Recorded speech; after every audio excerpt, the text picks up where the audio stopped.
السلام عليكم ورحمة الله وبركاته. نحمده ونصلي على رسوله الكريم.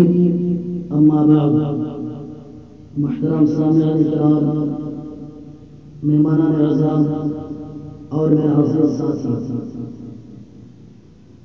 آج 15 اگست کے اس خوشی کے موقع پر تحریک آزادی میں اہل حدیثوں کی قربانیوں کا مختصر تذکرہ کرنا چاہتا ہوں۔ امید ہے کہ آپ حضرات غور سے سنیں گے۔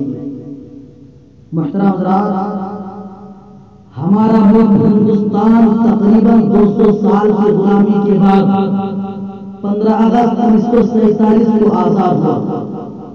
یہ آزادی ہمیں یہ امید نہیں ملی، بلکہ اس کے لیے بڑی بڑی قربانیاں دینی پڑی۔ لاتعداد ہندوستانیوں نے اپنی جانیں قربان کی، پھانسی کے پھندے کو گلے سے لگایا، مختلف قسم کی صعوبتیں برداشت کی اور اپنے قیمتی خون کو پانی کے مانند بہایا، تب جا کر ہمارا ملک آزاد ہوا۔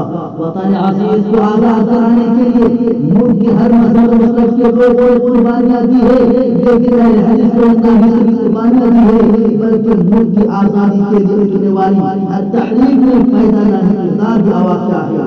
سامعین کرام، ہندوستان کو آزاد کرنے کے لیے اٹھنے والی سب سے پہلی تحریک فرائض ہے، جو تحریک بنگال سے شروع ہوئی تھی۔ اس تحریک کے بانی مولانا شیخ عبداللہ القادری تھے اور ایک اہل حدیث عالم عظیم تھے، جنہوں نے سعود عرب سے کتاب و سنت کا علم حاصل کیا تھا۔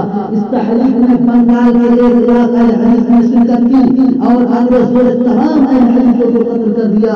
ایک دوسری تحریک احمد اللہ مدرسی اور ان کے خاندان والوں نے شروع کی۔ احمد اللہ مدرسی ایک اہل حدیث لیڈر اور اتنے بڑے بہادر تھے کہ انگریز کو دیکھ کر کرتے تھے۔ احمد اللہ مدرسی نے پورے ہندوستان میں گھوم گھوم کر ہندوستان کو انگریزوں کے خلاف لڑنے کے لیے تیار کیا، جس کی وجہ سے انگریز انہیں اپنا سب سے بڑا دشمن سمجھتے تھے۔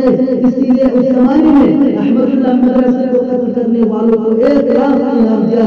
ہندوستان کو آزاد کرنے کے لیے اٹھنے والی سب سے مشہور تحریک شہدائے ہے، جس کے بانی 2 اہل حدیث علماء تھے، ایک سید احمد شہید اور دوسرے شاہ اسماعیل شہید۔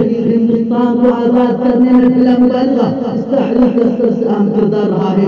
انگریزوں کو ہندوستان سے جب تک نہیں نکالا تب تک یہ تحریک اپنا کام کرتی رہی۔ سید احمد شہید اور شاہ اسماعیل شہید کے بعد اس تحریک کے ذمہ دار اہل حدیث بھی رہی ہے۔ علماء صادقون جو سب کے سب اہل حدیث تھے، انہوں نے اس تحریک کو ہندوستان آزاد کرنے تک جاری رکھا۔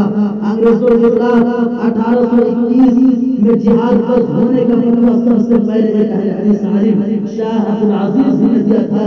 انصاف کرنے والے مورخین نے بھی اہل حدیث علماء اور عوام کی قربانیوں کو ذکر کیا ہے۔ ہندوستان کا سب سے پہلا وزیر اعظم پنڈت جواہر لال نہرو صادق کو آ کر موجودہ پٹنہ میں آ کر کہا تھا کہ ہندوستان میں تمام لوگوں کی قربانیاں ایک پھیرے میں رکھا جائے اور اہل حدیث علماء کی قربانیاں ایک پھیرے میں رکھا جائے تو اہل حدیثوں کی قربانیاں زیادہ ہو جائے گی۔ صرف صادق کے 5 لاکھ علماء جنگ آزادی میں شہید ہوئے۔ اللہ تعالیٰ ان کی قربانیوں کو قبول کرے اور ہم سب کو ان کی قربانیوں کی قدر کرنے کی توفیق دے اور ہندوستان کو ہمیشہ امن و سکون میں رکھے۔ میں ایک شعر کے ساتھ بات ختم کرتا ہوں۔ نہ تیرا ہے نہ میرا ہے یہ ہندوستان سب کا ہے، نہ تیرا ہے نہ میرا ہے یہ ہندوستان سب کا ہے، نہیں سمجھی گئی یہ بات تو نقصان سب کا ہے۔